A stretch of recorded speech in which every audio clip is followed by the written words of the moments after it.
ഹരേ കൃഷ്ണ. ഇന്ന് നമുക്ക് മഹാഭാരതത്തിൽ നിന്നുള്ള ഒരു കഥ കേട്ടാലോ? മഹാഭാരതത്തിൽ ഉദ്യോഗ പർവ്വത്തിലാണ് ഈ കഥ വരുന്നത്. കുരുക്ഷേത്ര യുദ്ധം ഇങ്ങടുത്തു. യുദ്ധത്തിൽ ഭഗവാൻ കൃഷ്ണൻ തങ്ങളുടെ പക്ഷത്ത് നിൽക്കണമെന്ന അഭ്യർത്ഥനയുമായി ദുര്യോധനനും അർജുനനും കൃഷ്ണനെ കാണാൻ ദ്വാരകയിൽ എത്തുകയാണ്. ദ്വാരകയിൽ ആദ്യം എത്തുന്നത് ദുര്യോധനനാണ്.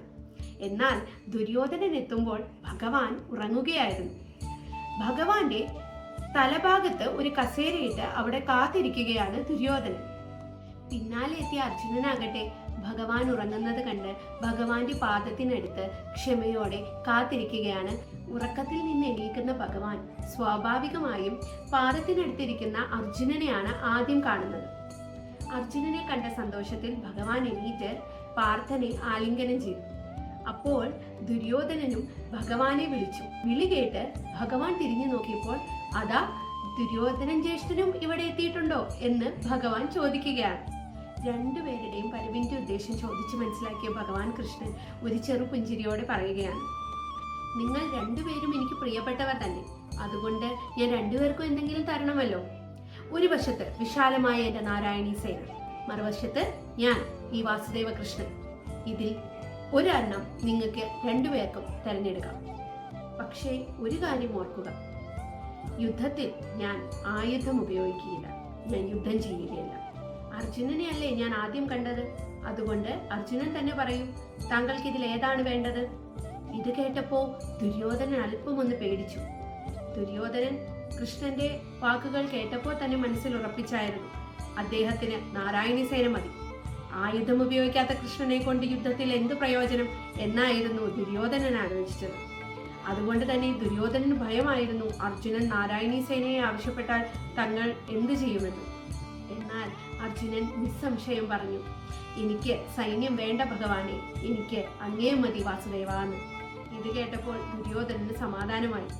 നാരായണീ സേനയ്ക്ക് പകരം ഭഗവാനെ തിരഞ്ഞെടുത്ത അർജുനന് പിന്നീട് സംഭവിച്ചത് ചരിത്രം. ജയസ്തു പാണ്ഡുപുത്രാണാം ഏഷാം പക്ഷേ ജനാർദ്ദനഃ. ജയസ്തു പാണ്ഡുപുത്രാണാം എന്ന് പറഞ്ഞല്ല നിർത്തുന്നത്. ജയസ്തു പാണ്ഡുപുത്രാണാം ഏഷാം പക്ഷേ ജനാർദ്ദനഃ.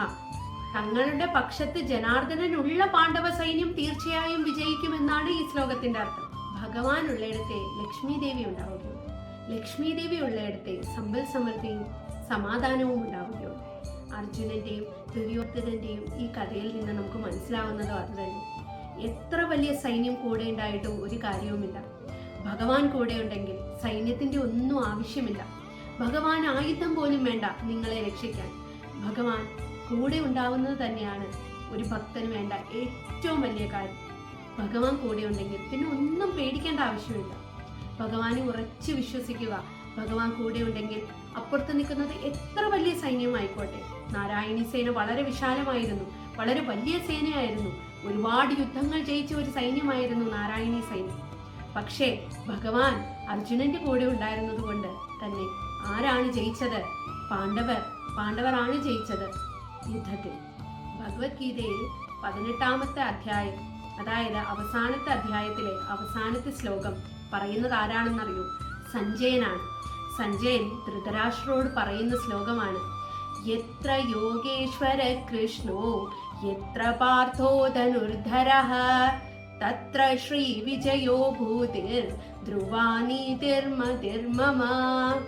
ശ്ലോകത്തിന്റെ അർത്ഥം ഇതാണ്, യോഗേശ്വരനായ കൃഷ്ണൻ എവിടെയുണ്ടോ, ധനുർധാരിയായ പാർത്ഥൻ എവിടെയുണ്ടോ, അവിടെ വിജയം, സമ്പൽ സമൃദ്ധി, സന്തോഷം, സമാധാനം എല്ലാം ഉണ്ടാവുമെന്ന് എനിക്ക് ഉറപ്പാണ് എന്ന് സഞ്ജയൻ ധൃതരാഷ്ട്രോട് പറയുകയാണ്.